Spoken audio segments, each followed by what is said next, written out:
Varicose veins కి సరైన చికిత్స కోసం సంప్రదించండి ఎవిస్ హాస్పిటల్.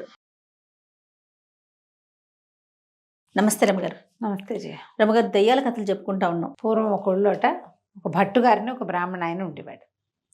ఈయన అపరకర్మలు చేయించేవాడు. దాంతోపాటుగా ఆయన ఎలా అంటే అనాథ ప్రేత సంస్కారాలకి వాటికి వెళ్ళిపోయేవాడు. సూసైడ్ చేసుకున్న వాటికి వెళ్ళిపోయేవాడు. ఎక్కడైనా దారుణాలు జరిగి ప్రమాదవశాత్తు చేసినవి కూడా వాటి కొంచెం భయపడేవాళ్ళట ఇది వరకు అది చేయటానికి. ఆయనకు భయం లేదు. అదేదో మీదకి వచ్చేస్తుంది కంపెనీపోతుంది అలా అనుకునేవాడు కాదు. చాలా ధైర్యస్తుడని చెప్పుకునేవాళ్ళు ఆయన. దగ్గరుండి శవాన్ని తీయించే పని కూడా చేసేవాడు ఆయన. ఏదైనా యాక్సిడెంట్లలో వాటిలలో జరిగితే ప్రమాదాలు జరుగుతాయి కదా, ఎడ్ల బళ్ళు తిరగబడిపోవటం, పాతకాలంలో చెట్ల మించి పడిపోవటం, తలకాయ పగిలిపోవటం, అలాంటి వాటికి కూడా ఏమి బెదిరేవాడు కాదు. గట్టివాడు భట్టు. అయితే ఏమైందట, ఒకనాడు ఏదో పల్లె పక్కన ఊళ్ళో ఈ ప్రేతకర్మలు చేయించడానికి వెళ్ళాడు. వెళ్తే అందరూ ఉండిపోండి సబాబు ఈ రాత్రికి ఉండడంటే ఆయన ఒప్పుకోలేదు. వెళ్ళిపోవాలంటే ఆ అడవంతా దయ్యాల మయమండి, చాలా ప్రేతాలు తిరుగుతాయి, బోల్డని చిన్నలు కనపడతాయి వాటివి, వద్దంటే నాకేం భయము, నేను ఈ పనులు చేసేవాడికి అసలు భయం ఉండకూడదు కదా, నా గాయత్రి నన్ను రక్షిస్తుంది, నాకేం భయం లేదని పకపగా నవ్వాడు. బయలుదేరితే ఈయన అడవి దారి పట్టేసరికి అర్ధరాత్రి అయిపోయింది. బాగా 4 బార్లు నడిస్తే కానీ అడవి దాటలేడు. ఈయనకి వాతావరణం చల్లగా అయిపోవటము, పిట్ట మనిషి అన్నవాడు లేకపోవటంతో కొద్దిగా చిన్న దుడుకొచ్చింది లోపల. వచ్చింది కానీ పెద్ద వెనక్కి తీల. ఒక చిన్న మూట ఉంది ఆయనకి, వాళ్ళు ఇచ్చిన సామాన్లు లేవు, అది భుజాన్ని వేసుకుని నడుస్తున్నాడు. దూరంగా ఒక పురాతనమైన ఇల్లోటి కనపడింది. భయంగానే ఉంది కానీ వెళ్తున్నాడు ముందుకి.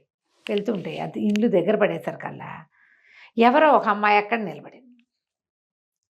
ఆ అమ్మాయి ఇటువైపు లేదు, దాని మొహం ఇంటివైపు చూస్తుంది. నేను ఏమనుకున్నాడు, ఒకసారి ముందు భయం వేసి నేను అనుకుని, ఏమిటి ఇంతమందిని చూసా మనకు భయం ఏమిటి, ఇది ఎవరితో ఊళ్ళో పిల్ల ఏ సూసైడ్ చేసుకోవడానికో వచ్చింది పిచ్చిమొహంది, 4 మంచి మాటలు చెప్పి అర్ధరాత్రి పూట ఆడపిల్ల అడవిలో పాడుపడిన వాకిట్లో ఎందుకు నుంచుంటుంది, అదే పెద్ద ఇంత పొడుగు జడ లంగా ఓణి వేసుకున్నట్టుగా కనపడుతుంది ఒక 15-18 ఏళ్ల పిల్ల. ఇంట్లో ఏ బాధలు పడో, ఏ సవితల్లి బాధలో, ఏ అత్తగారి బాధో, మొగుడు బాధో, మేనమావ బాధో, ఇక్కడికి వచ్చింది పైకి ఎక్కి దూకుదామని చూస్తుంది కాబోలు. మరి దీన్ని ఎటాగైనా మాట్లాడి దీన్ని సరిచేద్దాం అంటాడు. ఏమే అమ్మాయి, ఎవరమ్మాయి నువ్వు, ఇక్కడ ఎందుకే నుంచున్నావు, ఈ రాత్రి వేళ ఎందుకు వచ్చావమ్మాయి అడవిలోకి, పద నేను ఊళ్ళో దిగబెడతాను అన్నాడు. అనేసరికి ఆ అమ్మాయి అంది, ఎహేపా నీకెందుకు, నా గోళ వెళ్ళిపో, నీ దారి నువ్వు. అంత పెద్దవాళ్ళతో అట్లా మాట్లాడరు కదా, తప్పు కదా. ఏం తెల్లబోయాడు, ఏమిటి పోయేది, తిరుగు నువ్వు అసలు ఎవరో చూస్తాను, ఎవరమ్మాయివో చూస్తాను అన్నాడు. అనేసరికల్లా అమ్మాయి అంది, దయ్యాన్ని నేను ఇంతమందినో చూశాను, నేను భయం లేదు, నాకేం భయం లేదు, తిరిగి అంటే నువ్వు పోతావా పోవా, నీ దారి నువ్వు, నేను పడతాను జాగ్రత్త, దయ్యం పట్టడం అనమాట, నేను పట్టుకుంటాను, నన్ను బట్టే దయ్యం ఇంకా భూమి మీద పుట్టలేదు, అసలు నువ్వెవరో చూస్తాను, ఏది నీ మొహం చూపించి నాకు అన్నాడు. ఇటు తిరిగితే అది ఎట్లా ఉంది, సన్నగా పొడుగ్గా చక్కగా ఉంది పర్సనాలిటీ, మొహం సొద్దగా ఒక రకంగా ఉంది. దయ్యాల మొహాలని చెప్పుకుంటాం కదా కథల్లో, ఇలా చప్పిడిగా ఉందన్నమాట. ఉండి నేను పట్టుకుంటాను అని చెప్పి ఏం చేసిన, నేను ఇంత పెద్దగా అరిచి 4 ఇంత పొడుగ్గా చెప్పి గుడ్లు ఇట్లా వెళ్ళుకొచ్చేలాగా మొహం పెట్టింది భయంకరంగా. టపక్మంది లోపల బ్రాహ్మడికి భట్టుగారికి. కానీ అబ్బో ఇంతకంటే పెద్ద పెద్ద నాలుకలు ఎన్ని చూశాను నేను, పేక ఊరేసుకున్న వాళ్ళని 100 మందిని దహనం చేయించా, నాలుగు ఈ బార్ వస్తుంది బయటికి, ఇది ఒక నాలుక ఇవో గుడ్లా అన్నాడు. మామూలుగా సూసైడ్ ఊరేసుకుంటే ఏమవుతుంది, కళ్ళు వెళ్ళుకొచ్చేసి నాలుక బయటకు వచ్చేస్తుంది కదా, సినిమాల్లో చూపించరు, ఒరిజినల్గా వేరేగా ఉంటుంది, భయంకరంగా ఉంటుంది రూపం. అవును, ఇంతకంటే పెద్ద పెద్ద రూపాలను చూశాను నేను, పోపో అన్నాడు. అనేసరికి దయ్యం ఉపసంహరించుకుంది, 4 లోపలికి వెళ్ళిపోయింది, గుడ్లు లోపలికి వెళ్ళిపోయింది. బాగా ఆలోచించింది. ఈసారి కంట్లోంచి ముక్కులోంచి చెవులోంచి ఇట్లా నెత్తురు కార్చడం మొదలుపెట్టింది. ఈయన అన్నాడు, ఇంతకంటే ఏం రావా నీకు, నేను ఇంతకంటే ఎక్కువ నెత్తురు బోల్డ్ సార్లు చూసా, తలకాయ పగిలిపోయి, ముక్కు పచ్చడైపోయి, మెడ చీరుకుపోయి, చేతులు తెగిపోయి, కాళ్ళు తెగిపోయి, నెత్తుటి వరదలు బోల్డ్ చూసా, ఇదో నెత్తురా ఇదో కథ. అది బికమహం వేసింది దయ్యం. ఇంకేం చేసి, ఏంటండి మిమ్మల్ని నేను భయపెట్టట్లేదా అంతే, నువ్వు ఏమీ భయపెట్టట్లేదు, నువ్వెవరివి ఏమిటి అంటే, కాదండి ఇంకా నేను చచ్చిపోలేదండి, నేను పక్కన ఊళ్ళో శివాలయం పక్క వీధిలో ఒక కమ్మరి వాళ్ళు ఉన్నారు కదా, వాళ్ళ కోడలు దయ్యానండి నేను, నేను వచ్చి ఇక్కడ నుంచున్నాను. ఈయన ఆశ్చర్యపడి, బతుకున్న దయ్యాన్ని ఎప్పుడు చూడలేదు, నువ్వు ఎందుకు వచ్చావు చెప్పు, నువ్వు అక్కడ ఉండాలి కదా, బతుకున్న దయ్యాన్ని, బతుకుంది పిల్ల.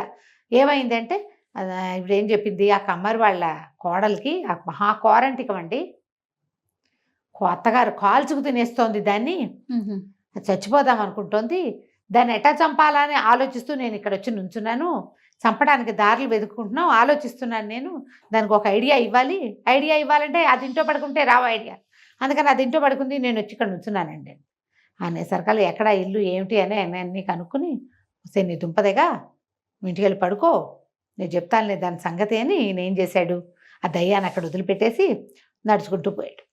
తెల్లవారుతూనే ఆ ఊళ్ళోకి వెళ్ళి శివాలయం పక్కన కమ్మరి వీధిలోకి వెళ్ళి, కమ్మరి వాళ్ళ ఇంట్లో మొదటి 2వ ఇల్లు 3వ ఇల్లు నందిభద్రం చెట్టు ఉంది దానికి గుర్తు, ఆ చెట్టు ఉన్న ఇంట్లోకి వెళ్ళాడు. తెల్లారి 6:30 అయింది.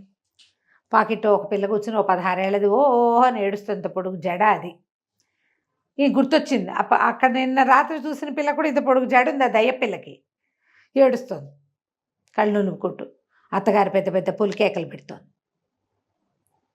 పెడుతుంటే సరే లోపలికి వెళ్ళాడు. ఏమిటి అన్నాడు.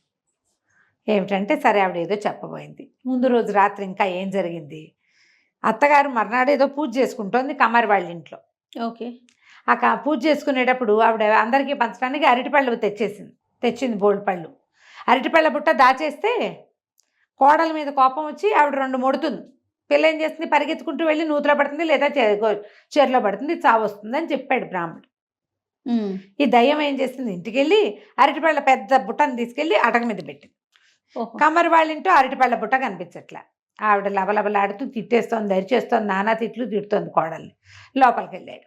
నేను లోపలికి వెళ్ళేసరికల్లా, ఏమిటో అమ్మాయి పొద్దున్నే ఏదో పూజ పెట్టుకున్నావు, ఏమిటో అరుస్తున్నావంటే, ఏం చేయను బాబు, పాపిష్టి పిల్ల, ఒక్క పని రాదు దీనికి, చూసి దీన్ని చేసుకున్నా జడ మొహం బాగుందని, అవి తప్పిస్తే ఏమీ లేవు దీనికి, పూజ అండి 9-10 అయ్యేసరికల్లా ముత్తైదులంతా వచ్చేస్తారు, పెద్ద పెద్ద బొట్టండి, అరటిపళ్ళు మాయం చేసేసింది, తినేసిందో పారేసిందో తెలీదండి, పోయినాయండి.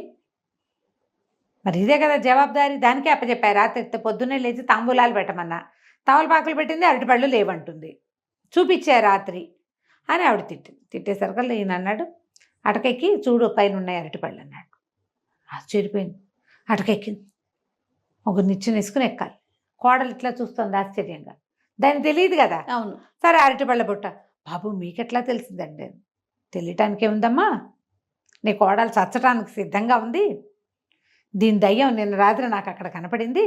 ఓహో, నే చెప్పిన ఐడియా ప్రకారమే అరటిపళ్ళ బుట్ట, లేకపోతే ఈ పిల్ల బక్క పిల్ల ఇది ఇంత బుట్టని 5 డజన్లు ఉన్న అరటిపళ్ళని ఎత్తి పైన పెట్టగలదా, దయ్యం కాబట్టి పెట్టింది. నువ్వు ఇప్పుడు తెగ తిట్టావు, ఈ పిల్ల పరిగెత్తుకుంటూ వెళ్ళి మీ పక్కన వాళ్ళ సందులో ఉన్న నూతిలో దూకుతుంది, తర్వాత నీ 6 ఏళ్ళు భరించలేక కోడలు చచ్చిపోయిందని పేరు వస్తుంటే ఉంటారు, కాంతిపోయింది.